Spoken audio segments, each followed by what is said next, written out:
আসসালামু আলাইকুম রহমতুল্লাহ। স্মার্ট কৃষিতে সকলকে স্বাগতম। নেবুলা এগ্রোর পক্ষ থেকে সকল স্মার্ট কৃষক ভাইদের শুভেচ্ছা। আমরা আপনাদেরকে আজকে দেখাবো কিভাবে আপনারা কোকোপিট ব্যবহার করে সিডলিং ট্রেতে আপনারা বীজ বপন করবেন। বীজ বপনের পূর্ব শর্ত হচ্ছে আপনাকে অবশ্যই ভালো মানের বীজ হতে হবে, যেটি আপনাকে প্রথমে জার্মিনেশন করে নিতে হবে। এই যে আমরা প্রথমে কিন্তু বীজগুলো জার্মিনেশন করে নিয়েছি। জার্মিনেশন করার পর দ্বিতীয় ধাপ হচ্ছে আপনাকে ভালো মানের কোকোপিট তৈরি করতে হবে। এই যে ভালো মানের কোকোপিট আমরা নিয়েছি এখানে।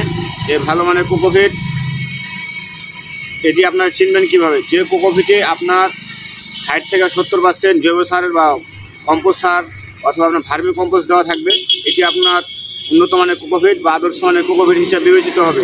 আরেকটি ব্যাপার হচ্ছে যে কোকোপিটের মান অর্থাৎ পিএইচের মান আপনার 5.5 থেকে 6.5 মধ্যে হবে, ওই কোকোপিটটি আপনার আদর্শ মানের কোকোপিট হিসেবে বিবেচিত হবে।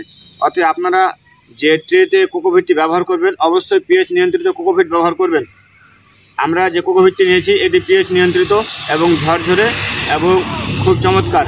আপনারা আরেকটি বিষয় খেয়াল রাখবেন, যখন কোকোপিটটি নেবেন অবশ্যই এরকম ঝরঝরালো কোকোপিট হতে হবে, যাতে রসে চ্যাপচেপা বা থ্যাপথেপা কোকোপিট না হয়। চলুন আমরা আপনাদেরকে দেখাই কীভাবে কোকোপিট ব্যবহার করবেন। আরেকটি ব্যাপার হচ্ছে যখন আপনারা লতা জাতীয় ফসল আবাদ করবেন তখন আপনারা এই ধরনের ট্রেগুলো ব্যবহার করবেন। এই বড় ধরনের ট্রেতে লতা জাতীয় ফসল যেরকম লাউ, ধুম্মা, করলা, চিচিঙ্গা এই জন্য খুব ভালো হয় এবং কি শিকড়টা দীর্ঘস্থায়ী বা দীর্ঘ জায়গা ধরে জায়গাতে সার খাদ্য খেতে পারে। যাই হোক, আমরা এখন যেভাবে ব্যবহার করবো কোকোপিটগুলো, প্রথমে কোকোপিটগুলো আমরা ট্রেতে সিডলিং ট্রেতে হয়ে বসাই দেবো।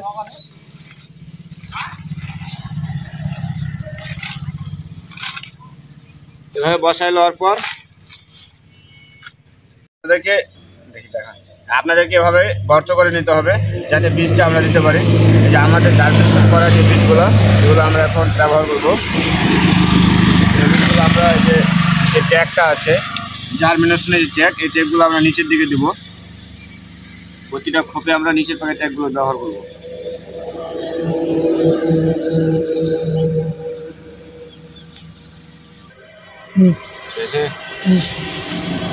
সমস্ত বীজ আমরা এভাবে দিয়ে দেবো ট্রেতে, যাতে সুন্দর হয়ে বীজগুলো বসে।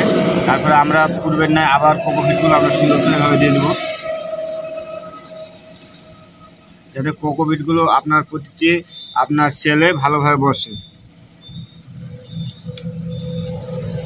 এভাবে দেওয়ার পর আমরা কী করব, হালকা করে এভাবে চেপে দেবো, যাতে আপনার প্রতিটি খোপে এবং সেলে ভালোভাবে কোকোপিটগুলো চাপা করবে। দেওয়ার পরে আমরা উপর থেকে আবার কিছু হালকা করে কোকোপিট সরাই দেবো।